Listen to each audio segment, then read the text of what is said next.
Assalamualaikum warahmatullahi wabarakatuh. Perkenalkan nama saya Tamara Maruya Sitorus, NPM 2208260020. Di sini saya akan mempresentasikan mind map saya tentang homeostasis pada blok CMH. Yang pertama dimulai dari definisi. Definisi dari homeostasis itu adalah proses pemeliharaan kondisi internal tubuh yang relatif konstan dan stabil, meskipun terjadi perubahan pada lingkungan eksternal maupun internal. Konsep ini pertama kali dikenalkan oleh Claude Bernard pada abad ke-19, lalu dikembangkan oleh Walter Cannon yang memperkenalkan istilah homeostasis. Prinsip utamanya adalah menjaga lingkungan internal tubuh seperti suhu, pH, dan tekanan darah agar tetap berada dalam rentang normal. Hal ini sangat penting karena penyimpangan yang terlalu jauh dapat mengganggu kerja sel, jaringan, dan bahkan mengancam kehidupan. Tujuan dari homeostasis ini adalah menjaga fungsi sel tetap optimal, menjamin stabilitas metabolisme, reaksi kimia tubuh hanya bisa berjalan pada kondisi tertentu. Dan yang ketiga, bisa melindungi tubuh dari kerusakan organ akibat perubahan ekstrim. Dan terakhir, dia dapat mempertahankan kelangsungan hidup organisme dalam jangka pendek maupun panjang. Yang selanjutnya ada komponen utama dari homeostasis itu ada 3 komponen penting. Yang pertama ada reseptor, pusat kontrol, dan efektor. Pada reseptor dia itu sebagai sensor yang berfungsi sebagai pendeteksi perubahan pada variabel tubuh. Contohnya, termoreseptor di kulit untuk mendeteksi perubahan suhu. Kemoreseptor untuk mendeteksi kadar CO2 dalam darah.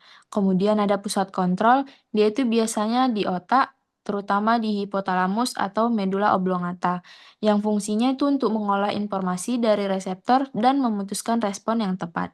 Kemudian yang terakhir ada efektor, dia itu organ, otot, atau kelenjar yang menjalankan perintah pusat kontrol.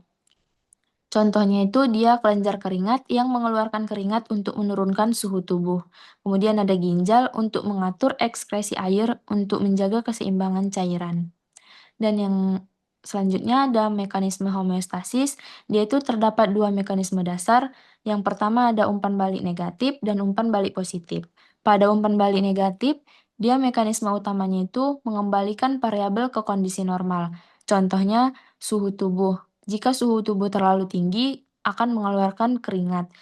Atau sebaliknya, jika terlalu rendah, dia akan mengakibatkan tubuh merasa menggigil. Kemudian ada glukosa darah.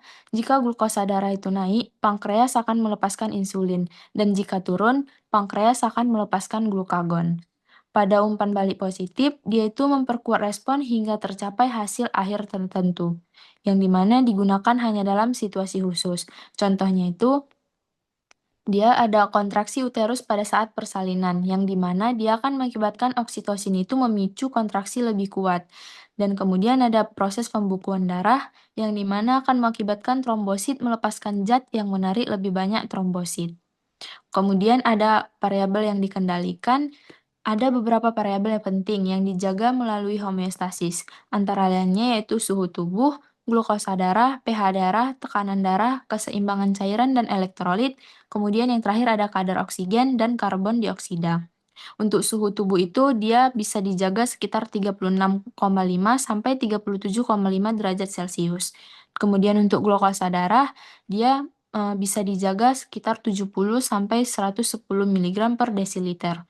Kemudian untuk pH darahnya itu dia antara 7,35 sampai 7,45.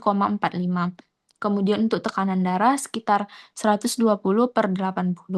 Untuk keseimbangan cairan dan elektrolitnya itu dia dapat menjaga natrium, kalium, dan kalsium. Untuk kadar oksigen dan karbon dioksida penting untuk respirasi sel. Kemudian ada gangguan pada homeostasis. Jika homeostasis ini gagal, tubuh akan mengalami ketidakseimbangan yang bisa menimbulkan penyakit, seperti hipotermia atau hipertermia, yang dimana itu gangguan regulasi suhu tubuh akan mengakibatkan diabetes mellitus yang dimana kegagalan regulasi glukosa darah oleh insulin. Kemudian juga bisa mengakibatkan hipertensi yang dimana tekanan darah kronis tinggi akibat diregulasi sistem kardiovaskular. Kemudian juga bisa mengakibatkan asidosis dan alkalosis yang dimana gangguan keseimbangan pH darah. Kemudian juga bisa mengakibatkan dehidrasi ataupun overdehidrasi yang dimana dia mengakibatkan gangguan cairan pada tubuh. Cara menjaga homeostasis itu kita dapat menjaga pola makan seimbang yang dimana cukup nutrisi, rendah gula berlebih, kemudian bisa makan dengan kaya serat. Bisa juga dengan olahraga teratur yang dimana dapat membantu mengatur tekanan darah, glukosa, dan metabolisme. Cukup tidur, itu juga dapat memperbaiki sistem saraf dan hormon. Kemudian bisa manajemen stres. Stres kronis itu dia bisa mengganggu hormon kortisol dan homeostasis. Kemudian kita juga bisa melakukan pemeriksaan kesehatan rutin untuk mendeteksi dini gangguan homeostasis. Jadi, homeostasis itu bukan kondisi statis, melainkan dinamis, selalu berubah menyesuaikan kebutuhan tubuh. Selama sistem pengatur bekerja baik, tubuh mampu menjaga stabilitas internal untuk mendukung kehidupan.